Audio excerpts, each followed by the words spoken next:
बढ़ती आबादी को लेकर एक बार फिर से योग गुरु बाबा रामदेव ने सुझाव दिया है कि जिन लोगों के 2 से ज्यादा बच्चे हों उन्हें वोटिंग का हक और दीगर सरकारी फायदे छीन लिए जाने चाहिए। उनके इस बयान के बाद तनाजा पैदा हो गया है और अक़लियती तबके के कुछ लीडरान ने उनके इरादों पर सवाल उठाए हैं। इस बात में कोई शक नहीं है कि हमारे मुल्क की ज्यादातर परेशानियों की सबसे बड़ी वजह बढ़ती आबादी है। इससे कोई फर्क नहीं पड़ता कि हम कितने स्कूल, कॉलेजेस, अस्पताल और सड़कें बनाते हैं। ये सारी चीजें हमारे मुल्क की करीब 135 करोड़ की बड़ी आबादी के सामने ऊंट के मुंह में जीरे की जैसी लगती हैं। ज्यादातर सियासी पार्टियां और उनके लीडरान को इस बात का एहसास है, लेकिन उनके अंदर इतनी हिम्मत नहीं है कि वो फैमिली प्लानिंग की पासदारी ना करने वाले जोड़ों से वोटिंग के हक वापस लेने और सरकारी सहूलियात के फायदे से महरूम करने की बात कह सकें।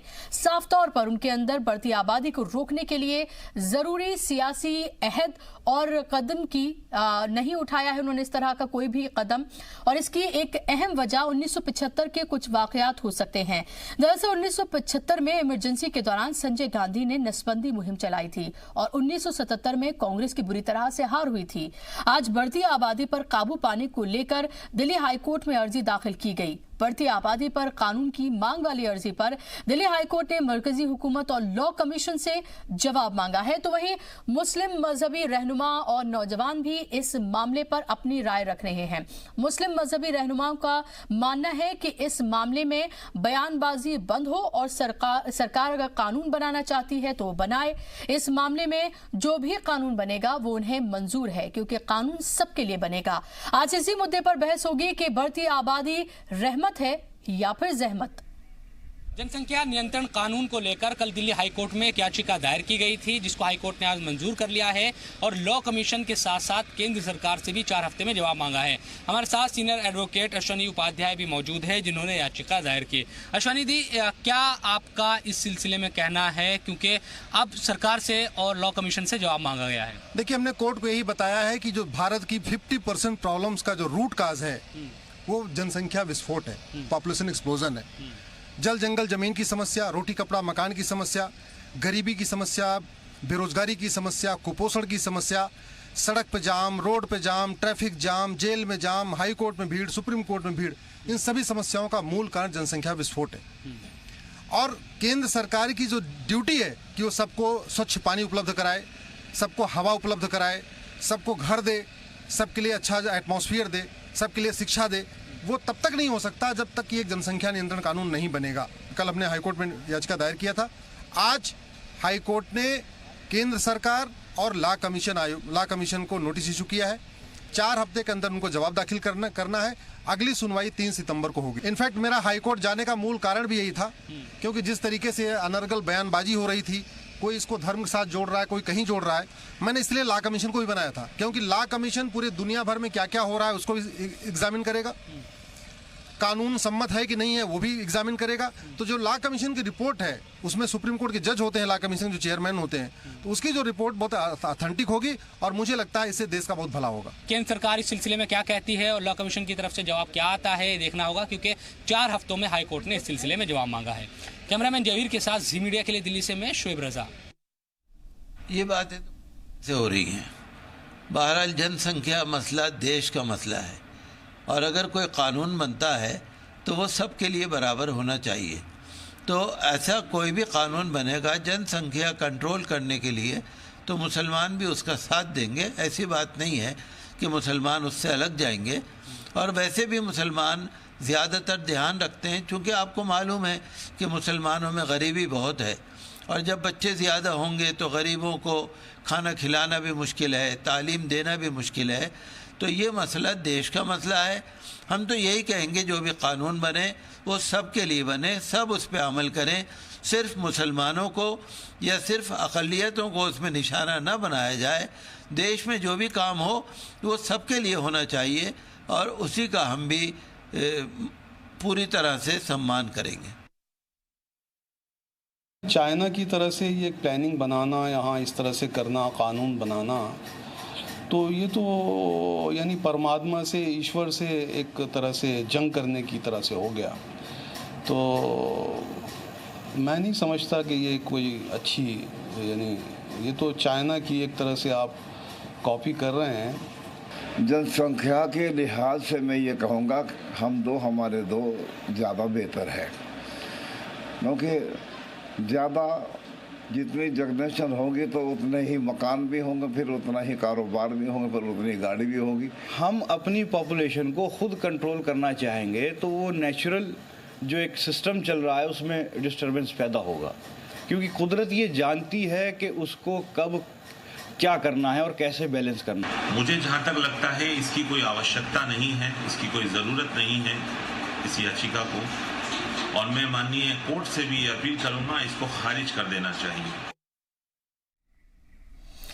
तो अचानक से बाबा रामदेव ने इस मुद्दे को उठाया है और बिल्कुल इलेक्शन के बाद इस मुद्दे को उठाया है, और उनका सीधा ये कहना है कि जिनके 2 से ज्यादा बच्चे हो, यानी कि तीसरा जो बच्चा हो, उसके वोटिंग राइट्स छीन लेने चाहिए, और भी कई चीजों को उन्होंने कहा कि उनके हुकूक जो हैं वो छीन लेने चाहिए। क्या इस तरह के बयान देना वाकई में वाजिब है, या फिर एक अगर आप वाजिब चीजों को उठाना चाहते हैं तो क्या उसका सही तरीका नहीं हो सकता था, रादर देन कि आप इस तरह की बातें कहें? हमारे साथ तमाम मेहमान मौजूद हैं इस पर बात करने के लिए कि आखिर क्या वाकई में अब इस पर हिंदुस्तान को सीरियसली सोचने की जरूरत है, क्या वाकई में अब ये वक्त आ गया है कि इस पर कानून बनाने की जरूरत है और सख्त होने की जरूरत है, जिस तरह से लगातार पॉपुलेशन बढ़ रही है। इस पर बात करने के लिए 3 खास मेहमान मेरे साथ जुड़ गए हैं। मेरे साथ माधवी अग्रवाल है, स्पोक्स पर्सन है बीजेपी की, इसी के साथ ही अनिल मिश्रा साहब हैं, सीनियर जर्नलिस्ट मेरे साथ जुड़ गए हैं, अब्दुल हमीद नुमानी साहब है, इस्लामिक स्कॉलर के तौर पर मेरे साथ जुड़ गए हैं। तमाम मेहमानों का इस्तकबाल है बहुत बहुत। माधवी जी, शुरुआत में आपसे करना चाहूंगी, मुझे बताइए कि बीजेपी इसको लेकर क्या सोचती है? क्या आप जो बाबा रामदेव ने बयान दिया है उससे आप इत्तेफाक रखते हैं? देखिए, सबसे पहले तो मैं बता दूं, बाबा रामदेव जी बीजेपी के व्यक्ति नहीं है। ये बीजेपी की तरफ से ऑथराइज्ड कोई बयान आया नहीं है। वो एक समाज सेवी हैं और इस हिसाब से उन्होंने एक बयान दिया जो कि मुझे लगता है कि एक तरीके से देश के लिए ठीक है, क्योंकि आज के जो हालात हैं, जनसंख्या विस्फोट की तरफ देश मुड़ रहा है। ऐसी स्थिति में संसाधनों से लेकर बाकी सारी चीजों की किल्लत जो पैदा हो रही है, बच्चों का कुपोषित होना, इसके अलावा कई सारी चीजें हैं, चाहे वो नौकरी से जुड़ी हुई बात हो, शिक्षा से जुड़ी हुई बात हो, सभी चीजों उसका असर हो रहा है। और ये हम नहीं कह रहे, या बाबा रामदेव जी नहीं कह रहे, या केवल बीजेपी नहीं कह रही। लेकिन जिस तरह से कहा है बाबा रामदेव ने, क्या आप उससे एग्री करती हैं कि देखिए, मैं अपनी बात रखने का प्रयास कर रही हूँ, आप मुझसे पूछ रहे हैं, मैं उसी का उत्तर देने की कोशिश कर रही हूँ। बिल्कुल ये सही बात है कि जनसंख्या विस्फोट की तरफ देश जा रहा है। आज जिस तरीके से आबादी बढ़ रही है, उस पर एक सोचना, एक उस विषय पे संज्ञान लेना हमारे लिए, सबके लिए जरूरी है, मेरे लिए, आपके लिए, बाकी सभी लोगों के लिए जरूरी है। तो ये बाबा रामदेव का मुद्दा नहीं है, ये मुद्दा हम सभी साधारण लोगों का, भारतीय लोगों का मुद्दा है, क्योंकि देश से जुड़ी बात है और इसमें हमारे आने वाले भविष्य, हमारे आने वाली पीढ़ी की सुविधा असुविधा से जुड़ी हुई बात है। तो ये बिल्कुल सही है। अगर आज हम नहीं सोचेंगे तो आने वाले भविष्य में शायद हमारे आने वाली पीढ़ी को बहुत सारी समस्याओं का सामना करना पड़े, और उससे बचाव के लिए आज कोई ना कोई ऐसा एहतियाती कदम जो है उठाना पड़ेगा, जिससे हमारे आने वाला बच्चों का जो भविष्य है, हमारी आने वाली पीढ़ी है, उनका भविष्य सुखद हो सके। अनिल जी, क्या आपको लगता है कि मुद्दा तो ठीक है, लेकिन जो तरीका अपनाया गया है बाबा रामदेव की तरफ से, जिस तरह के अल्फाज का इस्तेमाल किया गया, क्या आपको लगता है कि वो गलत है? नहीं, देखिए, सबसे पहले तो मुद्दा तो इतना अहम है कि इसको, जैसा अभी माधवी जी कह रही थी कि शायद विस्फोटक स्थिति में पहुंचने वाले हैं, तो बिल्कुल आप सही कह रही थी, लेकिन हम आपको थोड़ा सा करेक्ट करें, विस्फोटक स्थिति में पहुंचने वाले नहीं, हम लोग काफी पहले पहुंच चुके हैं। आज हम लोग बिल्कुल विकराल एक जिसको स्थिति कहते हैं उस पर बैठे हुए हैं जनसंख्या के मामले में। और जैसा अभी आपकी रिपोर्ट में था और 1-2 लोगों ने बोला कि 50% प्रॉब्लम जनसंख्या वृद्धि के कारण होता है, मैं उसमें और थोड़ा सुधार करना चाहता हूं कि सभी प्रॉब्लम आज जो भारत में है उसके पीछे जड़ में केवल और केवल जनसंख्या वृद्धि है। देखिए, जनसंख्या वृद्धि से 2 ही चीजों पे असर पड़ता है, वो सबसे ज्यादा प्रभावित होता है, एक गरीबी और एक शिक्षा। और वो जब तक जनसंख्या इस तरह बढ़ती रहेगी, हम उसमें सुधार नहीं कर पाएंगे। और अगर उसमें सुधार नहीं कर पाए तो हम जितनी भी प्रॉब्लम है भारत देश में, और मैं नहीं कहता हूं समाज में, किसी भी समाज में जो भी प्रॉब्लम होती है वो यही 2 चीजों से शुरू होती है। तो सबसे पहले तो ये प्रॉब्लम उठाया गया है, कोई ऐसा नहीं रामदेव ने पहली बार उठाया है। अगर आपको याद हो 75 में संजय गांधी ने एक बहुत बोल्ड स्टेप लिया था, ये ठीक है, उसका जो पालन जिस ढंग से कराया गया था वो गलत था, जो आपका प्रश्न है। तो चेत तो भारत तभी गया था क्योंकि तभी हम उस वक्त जिस तेजी से, अगर आपको याद हो आजादी के समय हमारी जनसंख्या मात्र 35 करोड़ थी, 70 साल में हम लगभग 150 करोड़ होने जा रहे हैं। तो मतलब आप उस ढंग से हमारा विकास नहीं हुआ। और दूसरा आप सोचें, जो भारत की परिसीमन या सीमा रेखा तब थी वही आज भी उसमें 1-2 इंच कम हुआ है, ज्यादा नहीं हुआ है। तो और उससे बड़ा विस्फोटक स्थिति हम बता दें, आज आप वायु, जल और खासकर ये पृथ्वी पे थल जिसे कहते हैं, आप तीनों की रिपोर्ट देखें, आप दिल्ली एनसीआर या किसी भी बड़े महानगर की स्थिति जो पोल्यूशन की है आप देख लें, वो कहीं से जीने लायक नहीं है। पानी की समस्या पोल्यूटेड जो है वो तो है ही है। आप अपने देश में महाराष्ट्र में कई जगहों पे देखें किस तरह पानी की किल्लत हो गई है। तो इस तरह जो ये चीजें हैं, तो इसमें मेन है, हाँ बाबा रामदेव ने प्रश्न उठाया, ठीक है, उन्होंने अपनी तरफ से एक सलाह दी है, लेकिन बाबा रामदेव की सलाह को पूर्णतः हूबहू माना जाए ऐसा संभव नहीं है। लेकिन निश्चित तौर पर इसमें सभी पार्टी के लोगों को, सभी धर्मों के लोगों को, सभी जात विशेष, पंथ, जो भी अपने को बुद्धिजीवी समझते हैं, उनको बैठकर इस समस्या का निवारण के लिए एक रास्ता निकालना पड़ेगा। और एक लाइन बोलना चाहूंगा कि बिना नियम कानून बनाए और सख्त नियम कानून बनाए। देखिए, ऐसे अगर केवल आह्वान करने से और अगर उम्मीद की जाए जनता, तो नहीं होगा। कहीं ना कहीं नियम कानून, सख्त नियम कानून, और उसके पीछे डर के बिना कोई नियम कानून चल नहीं पाता है। तो वो तो लाना पड़ेगा, लेकिन कैसा होगा ये सबके राय मशविरा से मेरे ख्याल से इस पर बात आगे लेना चाहूंगी। नुमानी साहब, अभी आपने कई यहाँ पर उलेमा हज़रात थे, कुछ कॉमन लोग भी थे जिनकी आपने बातों को सुना। यहाँ पर एक तरह का मिक्स जो है रिएक्शन देखने को मिला है, खासतौर पर मुस्लिम तबके के। और लगातार ये कहा जाता है कि वहां पर तो ये माना जाता है, मुसलमानों में तो ये माना जाता है कि ये तो अल्लाह की देन है, जितने हो मतलब ठीक है, उसमें हम कुछ नहीं कर सकते। यानी कि फैमिली प्लानिंग जैसी चीज जो है वो इस्लाम में एग्जिस्ट नहीं करती है, जो कि गलत है। आप इसको किस तरह से देखते हैं? क्या आपको लगता है कि फैमिली प्लानिंग इस्लाम में नहीं है? देखिए, इसको जो है हिंदू मुस्लिम से जोड़ना जो गलत है, ये नेशनल इशू है। और इसमें और बाबा रामदेव ने हिंदू मुस्लिम की बात भी नहीं की। उन्होंने सीधा सीधा मामला जो है वो जनसंख्या से जोड़ के जो है दिखाया है। तो ये तो सरकार का काम है। अगर नेशनल पॉलिसी जो है इस संबंध में कोई बनती है तो उसका तो सबको पालन करना पड़ेगा। लेकिन ये जो बयानबाजी होती है हिंदू मुस्लिम की तरफ, जो खुद मुसलमान अपने ऊपर ले लेते हैं और हिंदू भी जो है वो मुसलमानों से जोड़ देते हैं। 35 जिलों में हिंदुओं की जनसंख्या बढ़ी है, मुसलमानों की जन वृद्धि जो है हिंदुओं से 2% कम हुई है। तो ये सारी चीजें हैं, ये कोई मुद्दा नहीं है। तो नेशनल पॉलिसी है, सरकार जो है और तमाम पार्टियां मिलके अगर वो इस तरह की कोई पॉलिसी जो है वो बनती है, तो अगर जो है वो अगर जो है साहब, अगर माना कि आगे आने वाले वक्त में कानून बनता है, सख्त कानून बनता है, और ये कहा जाता है कि हमारे दो जो एक दफा नारा दिया गया था बहुत जोर शोर से, अगर उसी पर ही इसका पालन किया जाता है, तो क्या फिर ऐसा नहीं होगा कि कोई मजहब का हवाला देकर या कोई इस्लाम का हवाला देकर या कोई इस तरह की चीजें कहकर सामने नहीं आया जाएगा? क्या मजहब में जो है खुद जो है हुजूर सल्लल्लाहु अलैहि वसल्लम के जमाने में ये तरीके जो अपनाए जाते थे और लोगों ने अपनाया उस जमाने में, तो हुजूर सल्लल्लाहु अलैहि वसल्लम से पूछा गया था, कहने लगे कि वो ठीक है तुम अपना सकते हो, लेकिन ये कि जो आने वाला है वो आएगा वो। लेकिन जब नेशनल पॉलिसी बनेगी और लोगों को कहा जाएगा तुमको नौकरी नहीं दी जाएगी और जो सरकारी सुविधाएं वो नहीं दी जाएगी, यहीं से तो जो है आप एक स्टेप जो है शुरुआत कीजिए ना, कि राशन कार्ड जो है तुमको नहीं मिलेगा, सरकारी नौकरी नहीं मिलेगी, लेकिन वो बंदा यहाँ का तो शहरी रहेगा वो। जब आप जो है उसको जो है सरकारी नौकरी नहीं देंगे और जो है वो सरकारी सुविधा भी नहीं मिलेगी, वो खुद जो है वो छेद जाएगा वो। और ये सबके लिए होगा, ये नहीं कि सिर्फ मुसलमानों के लिए या सिख के लिए, ईसाई के लिए। ये तो बाबा रामदेव को प्रधानमंत्री से, सरकार से और जो अथॉरिटी है उससे मिलना चाहिए। जैसे उपाध्याय साहब ने एक रास्ता जो है वो सही चुना है, कोर्ट के द्वारा जो है वो उधर से जा रहे हैं, वो ठीक है वो। तो ये जो है अगर नेशनल पॉलिसी बनती है तो वो जो है वो सबको मानना पड़ेगा। जिसकी ज्यादा औलाद होगी उनको खुद ये हो जाएगा कि हम इन चीजों से वंचित हो जाएंगे। तो रास्ता जो है अगर वो अपनाए और उसको जो है सही दिशा में लेके अगर चला जाए तो वो कोई मुद्दा नहीं है। लेकिन ये इसको लोग जो है ना मुद्दा बना के जो है वो हिंदू मुस्लिम कर देते हैं और जो है सांप्रदायिक जो है वो रंग दे देते हैं। ये जो है वो गलत है मेरे हिसाब से। माधवी जी, क्या आपको लगता है कि इतनी आपके अंदर बीजेपी के अंदर पॉलिटिकल विल है कि इस बार जिस इशू को उठाया गया है, जो कि बहुत इंपॉर्टेंट है, 135 करोड़ अब हिंदुस्तान की आवाम है, तो अब इस मसले को और ज्यादा इस तरह से उठाया जाएगा बिना ये देखे कि कौन नाराज होता है, इससे क्या फायदा होता है, क्या नुकसान होता है, बल्कि ये देखना कि मुल्क के लिए क्या बेहतर है? देखिए, भारतीय जनता पार्टी की विल पावर की अगर बात कर रहे हैं तो पिछले समय में जिस तरीके से कदम उठाए गए हैं जो सोच नहीं सकते थे, तो देश के लिए जिसमें भी कोई भला छुपा होगा वो डेफिनेटली बीजेपी उस पर संज्ञान लेती है। और ये जो मुद्दा है ये बहुत दिनों से क्या आपके एजेंडे में है ये?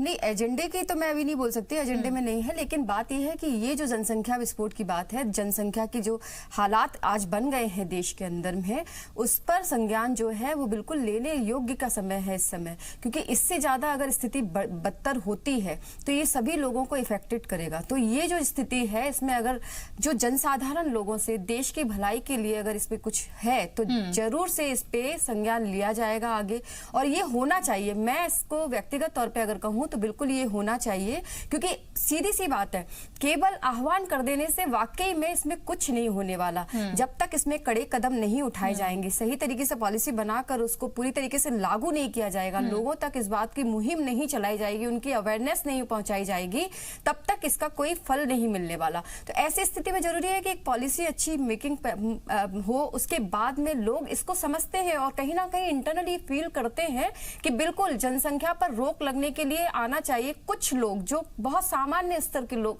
होंगे, बहुत कम क्वांटिटी में, जो लोग चाहते हैं कि नहीं ऐसा, उस पे वो एक तरीके से ऐसी बातें बोलने की कोशिश करते हैं ऑन मीडिया कि उनका प्रचार हो, जो कि नेगेटिव होता है। लेकिन अगर वास्तविकता देखी जाए तो ये उनके लिए मैटर नहीं करेगा जो लोग इस पर वाकई में कानून लाना चाहते हैं या इसके विषय में बहुत मतलब संजीदगी से सोचते हैं। तो ये मुद्दा बहुत ही जरूरी है, सोचने योग्य नहीं है, इस पे अमल करने की आवश्यकता है, वो भी कल से, आज से, इस तरीके से। बिल्कुल अनिल जी, लेकिन हमने देखा है कि जब भी ये मसला उठाया जाता है हमेशा इसे मजहब में बांट दिया जाता है और ये खास तबके को इसको इसमें टारगेट किया जाता है और ये कहा जाता है कि उनके यहाँ बच्चे ज्यादा होते हैं। अब ऐसा तो है नहीं कि 135 करोड़ जो है वो सिर्फ एक तबके के लोग हैं, जाहिर सी बात है कितने फीसद उनकी आबादी है वो सबको पता है। तो आपको नहीं लगता कि अननेसेसरीली एक ऐसा इशू जो कि नेशनल इशू है उसको दूसरे रंग से रंग दिया जाता है और उसको एकदम मजहब का रंग दे दिया जाता है? बाबा रामदेव के बयान के बाद भी इसको वो रंग देने की कोशिश की गई है। नहीं, बिल्कुल ठीक कहा आपने। देखिए, जब इस तरह के मुद्दे आते हैं जो समाज से जुड़े हैं,